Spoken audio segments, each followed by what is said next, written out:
Salut, c'est le Banin de Yingui. Alors aujourd'hui, j'aimerais parler des dons à répétition, n'est-ce pas, de la Chine et de certaines autres puissances ou certains autres pays, vraiment au Cameroun. Alors, il n'y a qu'en Afrique où on utilise le terme don lorsque une entité ou un pays comme la Chine ou la France ou la Suisse ou l'Allemagne ou l'Angleterre ou les États-Unis fait une donation financière ou bien sponsorise un projet ou alors supporte la construction de certaines infrastructures au pays. On se pose donc la question de savoir qu'est-ce que ça veut dire le don.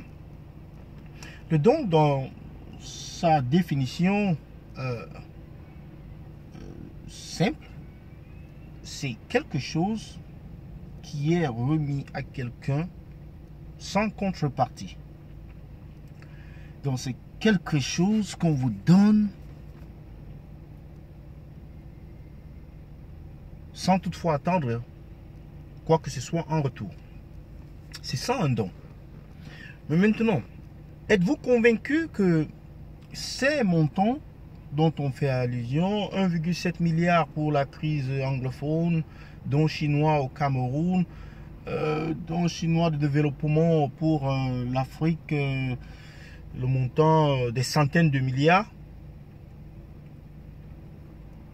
don de développement. Alors, vous pensez que les Chinois sont devenus bêtes, quoi? Ou alors que les Chinois sont ne savent pas ce qu'ils font? Non. C'est une vieille politique. C'est une vieille politique. Les Français sont passés par là. Toutes ces autres personnes, les Américains, les Français, les Allemands, les Anglais, les Suisses, les Canadiens, ils sont passés tous par là. On dit don. Mais pourquoi est-ce qu'on utilise le mot don? Parce qu'en Afrique, quand on dit don, les gens sont contents. Mais en réalité, ils ne savent pas que c'est une forme d'endettement parce qu'il y a une contrepartie. Maintenant, la contrepartie, généralement, elle n'est pas dévoilée. Très souvent, cela n'est pas dévoilé. Mais il y a une contrepartie. Vous n'êtes pas sinistré. Vous n'êtes pas, je sais pas, vous n'êtes pas sinistré. Vous n'avez pas eu l'épidémie. Vous n'avez pas quelque chose de scandaleux que vous ne pouvez pas, n'est-ce pas, réparer ou bien gérer vous-même pour demander qu'il y ait des dons.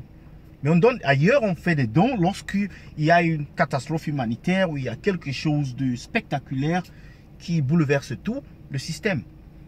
Mais en Afrique, au Cameroun, généralement, on entend parler des dons tous les jours. Dons du chef de l'État. Ah oui, mais là, c'est l'argent des Camerounais qu'ils donnent aux Camerounais. Don de la première dame.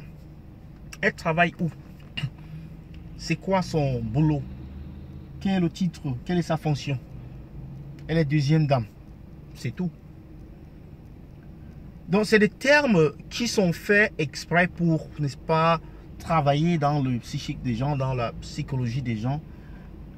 Les amener à comprendre que oui, il y a des gens qui pensent à eux. Oui, il y a des gens qui se soucient d'eux. Mais en réalité, non. C'est de l'endettement. Et surtout qu'on ne sait pas où cet argent part. Alors, je disais tantôt, surtout qu'on ne sait pas où cet argent part.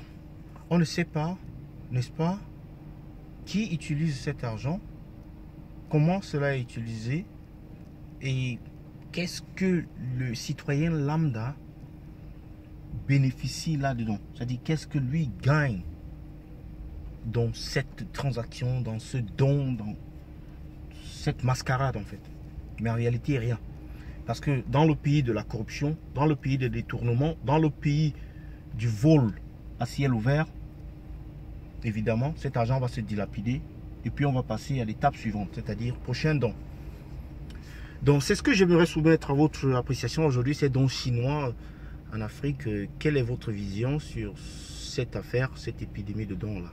C'est le Banin de Yingui. Merci.